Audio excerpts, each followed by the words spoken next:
From one to another, we've talked about these cold snaps and nature coming in. Now we want to talk about another shitstorm of sorts being content creation, content creators, and that glorious goal or whatever is glowing on the pedestal that is viral, that so many content creators strive for and try to grab every single moment of the day, not realizing the impact that it has on everything else around them. Right.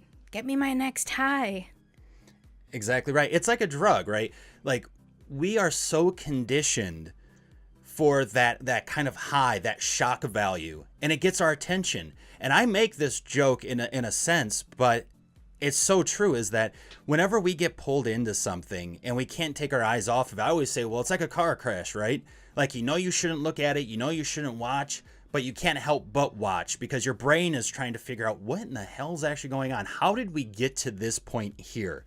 Also, I mean, I don't really see car crashes all the time. I really want to see what's going on. And maybe you've seen a few, but like now you want to see another one because like, whoa, this one's even crazier than the other one. Yeah. And so now, at least these successful content creators, or not all the successful ones, but there are many out there. Successful, exactly. Whatever your version of success is anyway.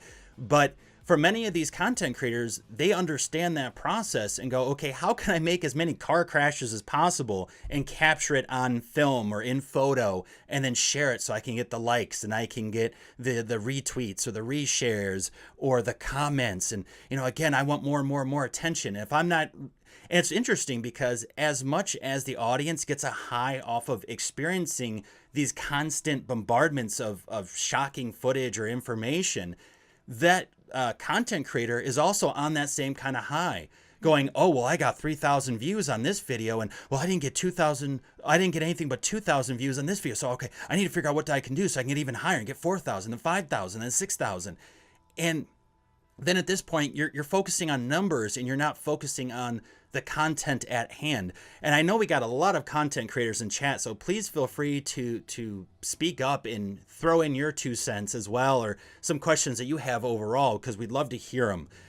This is a little bit more of an open topic based on a lot of things that have been happening within the past even 2 years with content creators overall, both YouTube and also like VidMe, rest in peace, it is no more, or also places like here on Twitch. And so, I mean, what are your thoughts based on everything that we've seen and based on this kind of high effect that everyone's been trying to get or trying to achieve? Yeah, I'm amazed by it. Like, I know that, it started from a variety of places, right? Like, there's no like one source where this all spawned from, right? Like from shows like Jackass, where you had like, kids doing stupid, insane shit, to Facebook with their likes and the Twitter with their retweets, and now with YouTube to get monetization, you need to have a lot of eyes on it, so you have to have clickbaity links, titles, and you gotta have good SEO, and you've gotta have a great image, and on Twitch, like, you gotta have 5,000 people watching you at the same time, because otherwise you're like nothing. It's like, I don't, there's like all of this pressure on content creators to be the funniest, the craziest, the most outrageous, the most whatever, right? Insert adjective here. And, on the one hand, I can't blame the content creators, right? Because, hey, we're always looking to grow and like get a bigger audience and get more money and get more fame. And, you always have to try to see what will work. And when you find something that works, well, of course, you're going to try to replicate it, right? But just like a drug, you're going to need a bigger dose, right? Both as the viewer and the content creator, because 5,000 people isn't enough. You want to have 10,000 people watching you. You want to have 1 million views, right? Why does Beyonce's videos get more views than me? There's such pressure on the content creators to content create the next viral thing, or to be the number one in whatever it is. And we as audience members as well, we're feeding that, but we're also addicted to it, right? Like, right. I've watched so many cat videos. When I see the same cat video, I'm like, I already saw it. It's like I don't get enjoyment out of a kitty cat running after a ball of yarn anymore. Like, what's a person gotta do to enjoy the simple things in life? Jeez, right? I want that ball of yarn. I want to be able to laugh and giggle. But as a viewer, I'm looking for the next high, right? Something that's even more outrageous, and so I expect that from my content creator. Cats jumping out of cannons or being launched out of cannons. I guess they're not jumping. They could jump out of cannons. That could be adorable. The next thing is launching them out of said cannon. Then I guess. Let's not launch though cats out of cannons. It's sad. But yeah, it's like, so I get it. You know, like I don't. It's like I don't really blame. There's no one person to blame or one platform to blame. It's this idea of, we all want the next high, you know, in whatever shape that is as it comes to content creation. And so, you know, you may have heard, some of this has also stemmed from the recent scandal surrounding Logan Paul. So, you know, feel free to look that up. We don't really want to talk about it in too much detail here at all. But that's kind of what spurred us to talk about it, is that, you know, to what lengths will content creators keep going? You know, like a few weeks ago, we actually shared a story on one of our game streams about a man who cemented his head in a microwave so that it could be filmed or something. Like, yeah, and put on YouTube for views. Like, what the fuck? Like, what? Like if you were just hanging around in your living room and someone came up to you and said, "Hey, I got an idea. Let's fill a microwave with cement and put your head in it." You'd be like, are you fucking crazy? Right? But, as soon as you say, well, we can put the video up on YouTube and we'll get a bunch of likes. Oh, this starts to become interesting. It's like, what? No, it's still stupid. It's still fucking crazy. Yeah. So those are kind of my thoughts on it. Like, you know, and you have to draw the line somewhere, right? Like what will, certainly as a content creator, you have to answer that question for yourself. What will and will you not do for that next high? Is it more followers, more subscribers, more viewers, more reshares, more retweets? Well, I think too that the real question is how much longevity do you want with your content? Is your career to be a content creator? Then from my perspective, working with people and us ourselves being content creators, it is about the long term. It is about the long haul. So you don't want what I call as fast food content, where, okay, we have this hunger, there's a certain hunger in the market, and so we're just going to try to quickly satiate it as best as possible, only then to be like hungry like an hour later. You know what I mean? We get no nutritional value from it. I would rather be the content creator, and hopefully this goes in and answers a bit of Gabe Jazz vibes, which again, thank you very much for joining us, and thank you for engaging in the chat. We really do appreciate that a lot. And, you know, I would say or put out something that fits you more, your persona, because honestly, most of these people that put out these shock value things or, you know, assume a role eventually over time deteriorate. And that facade breaks down. We see that in many people, even streamers. I'm not going to mention names because, you know, I'm not trying to be disrespectful to them, but we all see it where they get tired and that facade starts breaking and they become more and more themselves. And honestly, I think in some respects, depending on the person, we would actually see the real person over the facade because it's more human. Now, instead of this demigod that we can like praise from afar, that maybe will only be in our conscious for like the next 3 or 4 years and then disappear because someone else that puts out shock value will dethrone them. I can really get to connect with you as a human being, and that lasts much longer for me. And honestly, as a content creator, I feel like I have to actually do less marketing in the long run. I feel like in the short run, yeah, if you don't have something shocking or viral, then yeah, it's harder to get the Insta views and the Insta likes and the Insta comments. But if you're putting out real value and you're in it for the long haul, then this longer process of getting engagement should not be an issue. So the instant 1 million views in one day shouldn't be your goal. And I want to talk to these content creators that are making all these things, and I want to ask them how do you feel about it?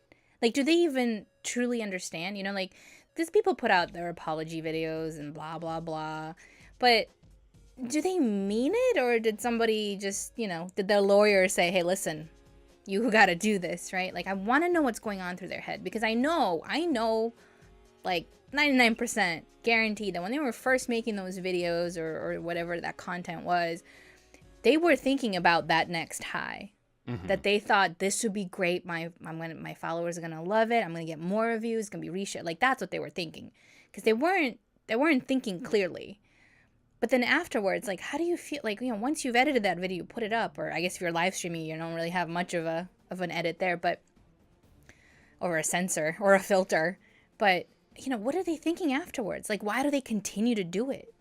Mm-hmm. Is it that they want that? Is it the high? Is it just the constant high? Is it that they themselves don't love themselves and they just need this approval from other people? Like, I mean, don't get me wrong, I love it if there were 10,000 people in chat right now in Twitch, and giving us like this sense of like recognition is really what I think many of these content creators are looking for, right? And that instant feedback too, right? Like that you did something good. Like again, to go back to being an actor, the first time I got on stage and we had like people reacting to what I was saying, that was incredible. It's like, holy shit, like this is real time. Oh, yeah. Like, yeah, it's an amazing high. But exactly, if you want to do a long-term strategy plan, you gotta really take a step back and detach yourself from those emotions, detach yourself from that high, and really look at what's happening, analyze the situation, and see if you want to continue doing that or if you need to do some changes.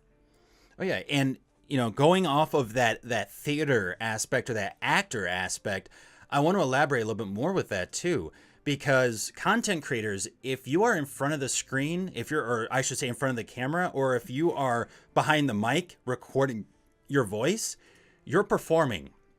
So at this point, you're basically an actor. You're a performer. You're giving entertainment through what you do. And it happens to be you as the brand. And so actors do the same thing. And most actors who have long-term successful careers aren't worried about what the audience is going to respond to. They look at, okay, this is the story. This is the role. This is my job position, if you will, or these are the core values that I need to make sure I hit in the process of creating this content. Because again, film is content. A theater production is content. It just depends on the form. Not, we're talking more about digital, but it can be more tangible too, right in front of you. And again, the focus is never, oh, okay, great, I got, standing applause every single night. Is it great to get? Sure, hell yeah, it is. Mm-hmm. But is it necessary for you to put on a great performance? And does that actually indicate the performance you gave? No, it actually does not. There have been plenty of performances that I've at least watched where the people did amazing, but the audience just was kind of lukewarm, depending on their day, depending on how they felt and everything else. Maybe it just didn't connect with them because they're going through things at the time. Like, there's so many variables involved when it comes to engagement that it's super hard to say this is going to work and this is going to be the response every time. This is why viral marketing, when you talk to any marketer who has to do viral content, they're like, honestly, there's no specific algorithm. They're like, if there was a specific algorithm, we'd be on a beach right now sipping pina coladas, because every single video that we created and put out would have 1 billion views right now and 1 billion likes and 1 billion comments. But it's hit or miss, and a lot of times it's mostly miss. And of course, so we only hear about the ones that work out, right? And we go, oh, right, well, that's what I want to achieve then. But that is such a small percentage and just a random situation that occurred, that doesn't mean that's going to happen all the time. And that doesn't mean that that's what you really should be looking for anyway. Although I will say the algorithm, if it does exist, it most definitely includes cats. That's true. At least insert cat into here. So it's cat plus question mark, question mark, question mark, question mark. Right. Because, I mean, you're going to get the people who love cats, and then you're going to get the people who hate cats. And there's only those two types of people in the world. So there you go. I don't think anyone feels lukewarm about cats. Maybe I'm wrong. If you're one of those people, let me know. Hit me up. I want to just take a quick moment, actually, to say a thank you to our newest followers. It's Me Dragons. Thank you so much for the follow. Really appreciate that. DJ Key Wifm, Sorry if I'm so totally butchering that, but thank you again for the follow. And Gabe Jazz Vibes, thank you again for the follow. Really appreciate it, guys. And we don't actually have the notifications up right now because this is our talk show that we have every Wednesday at 3 p.m. Pacific Standard Time, and it's also a podcast that is on Podbean. But there is a Carlton dancing, so wherever you are, you gotta stop and dance, do the Carlton dance. And if you don't know what that is, Google it up. I guarantee you it's going to give you a good laugh. But thank you again. Just wanted to say we appreciate that, guys. Yeah, thank you so much. And for many of the returning names that we see in chat also, we really do appreciate your support. And for you listening in Podbean, if this is, whether it's your first episode that you're listening to or your 6th episode that you're listening to, as this is the 6th episode. 6th episode, hi. Then we definitely greatly appreciate all of that.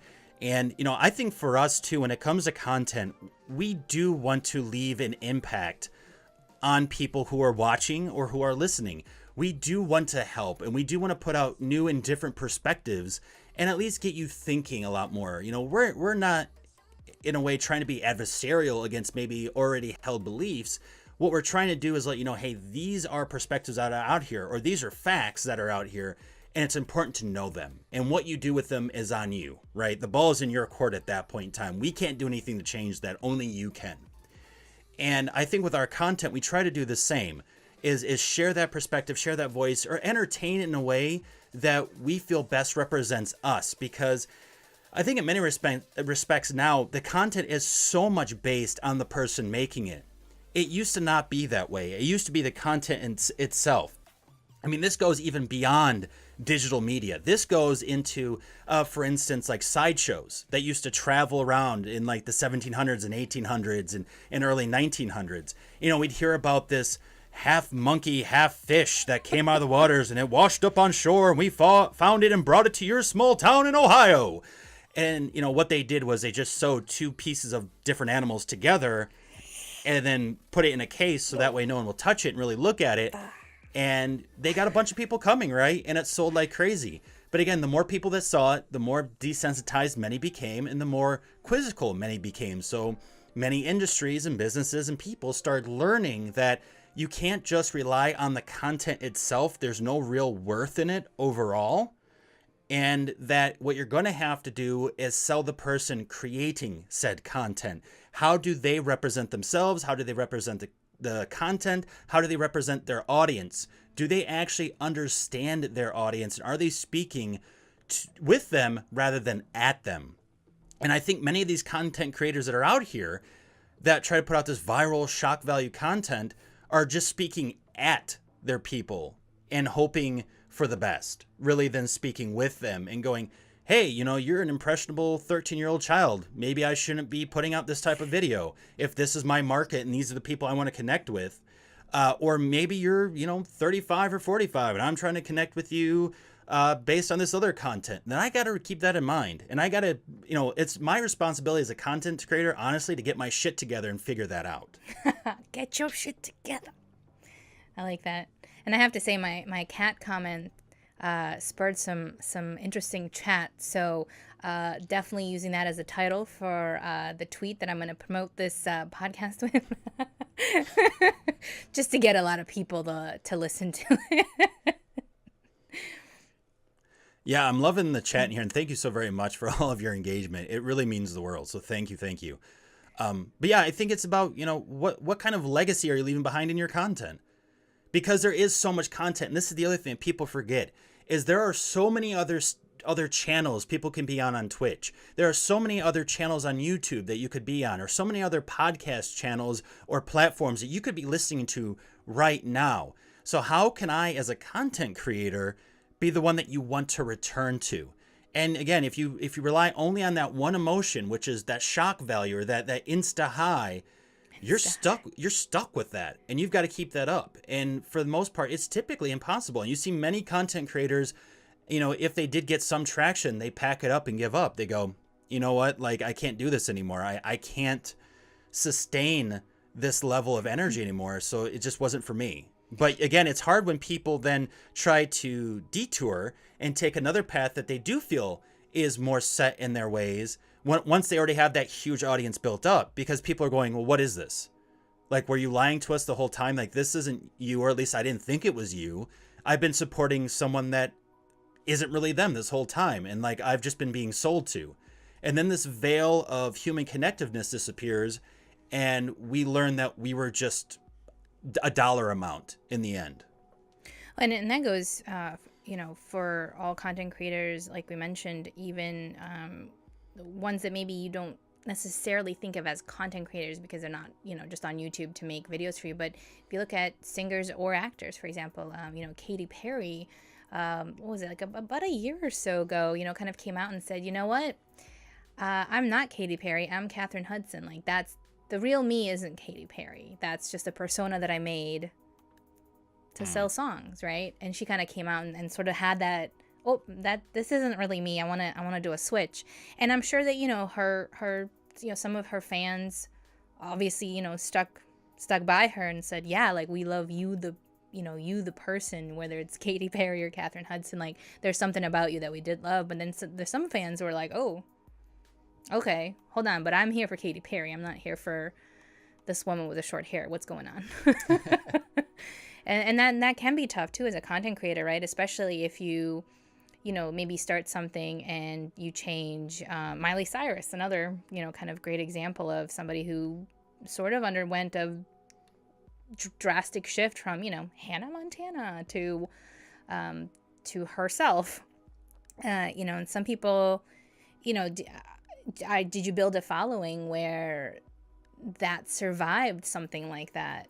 Or are you building just, sort of, one-hit wonders kind of a thing?